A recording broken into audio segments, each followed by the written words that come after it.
சிவலிங்கங்களை வீட்ல வச்சு வழிபடலாமா? அதாவது வீட்டில் வச்சு வணங்குறதுக்கு நம்ம கையை இப்படி மடித்து இந்த விரல்களை அப்படி தூக்கிக்கணும். இந்த அளவுக்குள்ளே வச்சு பார்த்தீங்க அப்படின்னா வீட்டில் வச்சு தாராளமாக பூஜை பண்ணணும். இதுக்கு மேலே இருக்குமானா பூஜை ரூமாக இருக்கணும். ஒரு நாளைக்கு 2 தடவை அதில் 1 தடவை அதில் 3 தடவை அப்படிங்கிறத கண்டினியூவாக பண்ணிக்கிட்டே இருக்கணும். பூஜை பண்ணிக்கிட்டே இருக்கணும். பூஜை பண்ணிக்கிட்டே இருக்கும் பெருசாக இருந்தால். இந்த இதுக்கு கீழே சைஸாக இருந்தால் உங்களுக்கு எப்போமெல்லாம் தோணுதோ அப்போமெல்லாம் நீங்கள் பூஜை பண்ணலாம். பண்ணாது இருந்தீங்கன்னா கூட தப்பு கிடையாது. தப்பு இல்ல. ஆனா பூஜை அறையில இது சிஸ்மசாஸ்திரத்தில் சொல்லி ருத்ராட்சம் போட்டுக்கிட்டு அசைவம் சாப்பிடலாம்னு சொல்றாங்க. சில பேர் சாப்பிடக்கூடாதுன்றாங்க. மாதவிடாய் டைம்ல ருத்ராட்சம் கழட்டி வைக்கணுன்றாங்க. இல்ல அது பிரச்சனை இல்லைன்னு சொல்றாங்க. அந்த ரொட்டாச்சம் மாலையாக இருந்ததுன்னா கழட்டக்கூடிய வாய்ப்பாக இருந்தால் கழட்டி வச்சுட்டு நீங்கள் போகணும். இல்லை ஒரு இறந்து விட்டு போகிறீங்க, குழந்தை வந்து விட்டு திடீர்னு வழியில் நீங்கள் போட்டு கையில் திடீர்னு போக வேண்டியதை வச்சுருந்தீங்கன்னா அதை பற்றி கவலைப்படாங்க. வந்த உடனே நான் சொன்ன பிறகு பசுக்கோமி வாங்கி அதில் டிப் பண்ணி எடுத்துகிட்டு எடுத்துங்க. பனாரஸ் யூனிவர்சிட்டின்னு கேள்விப்பட்டிருக்கீங்க. அதில் 32 ப்ரொஃபஸர்ஸ், இன்டர்நேஷ்னல் ப்ரொஃபஸர்ஸ் உட்காந்து ருட்டாஜத்தில் நான் சொன்னக்கூடிய இந்த மின்காந்த சக்தி எப்படி இருக்குது, அது எப்படி இருக்குது, இது எப்படி இருக்குன்னு எல்லாத்தையும் இது பண்ணி விஞ்ஞானபூர்வமாக இது வந்து வேலை செய்யுங்கிறத ப்ரூவ் பண்ணியிருக்கிறாங்க. 5 முக ருத்ராட்சம்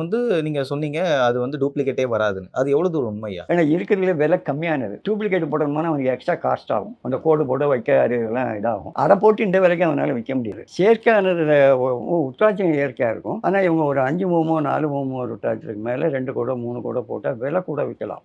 அதுக்காக கைனால டெக்னிக்காக வந்து கோடு போட்டு இயற்கையாக இருக்க கோடு மாதிரி. அந்த கோடு எப்படின்னு தெரிஞ்சிருக்கிறதுக்கு அதை வந்து நம்ம வந்து ஒரு டெக்னிக்கல் ரொம்ப இம்ப்ரூவ்மெண்ட்டாக உள்ளது டிஜிட்டல் எக்ஸ்ரே. டிஜிட்டல் எக்ஸ்ரே எடுத்தீங்கன்னா மேலே எத்தனை முகங்கள் இருக்கோ அத்தனை அறைகளை உள்ளே இருக்கிறத காட்டும்.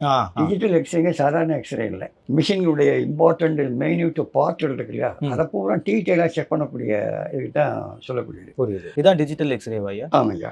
ஸோ இதில் வந்து பார்க்கும்போது பார்த்தீங்களா எத்தனை முகங்கள் இருக்கோ அத்தனை அறைகளும் உள்ள இருக்கும்.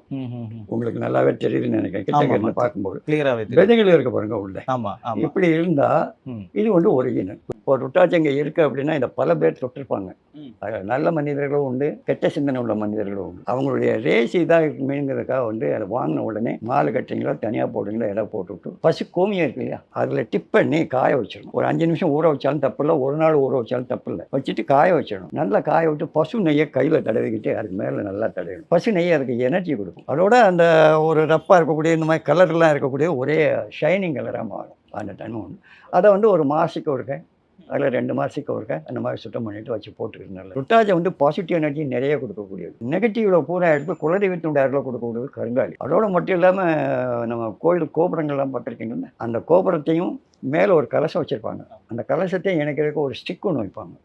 அந்த ஸ்டிக்கு வந்து கருங்காலி. அதனால் வந்து அந்த கோயிலில் மற்ற இடத்துலலாம் இடி விழுந்தாலும் சரி இந்த கோபுரம் இருக்க பக்கத்தில் இடி விடாது. கவனிச்சிருப்பீங்கன்னு நினைக்கிறேன். இவங்க ருட்டாச்சம் போட்டுக்கோம்னா உடம்புல கிடக்குது. இந்த கையை அதுக்கு மேலே வச்சுக்கோங்க. ஓம் நமச்சிவாயா. ஏன்னா இது ரெண்டும் வந்து டச் ஆகும்போது அந்த மின்காந்த சக்தி டெவலப் ஆகுது. அப்போ நீங்கள் சொல்லக்கூடிய அந்த வார்த்தை வந்து அதுக்கு எனர்ஜி கொடுக்க ஆரம்பிச்சிது. எந்த முகமாக இருந்தாலும் ஓம் நமச்சிவாயா ஒரு குறைஞ்சது 9 தடவை அல்லது 27 தடவை இல்லைன்னா 54 தடவை இல்லைனா 108 தடவை இல்லைனா அதுக்கு மேலே நீங்கள் சொல்ல முடியுமானாலும் சொல்லிக்கலாம். அப்படி சொல்லும்போது அது எனர்ஜி ஏறும்போது அந்த சக்தியை வந்து ஒருத்தர் ருட்டாச்சம் போட்டிருந்தா நான் சொல்லக்கூடியதுலாம் உணரணும்னா 48 நாளையில் அந்த அஞ்சவங்களுக்கு அதனுடைய ரூபம் தெரியும்.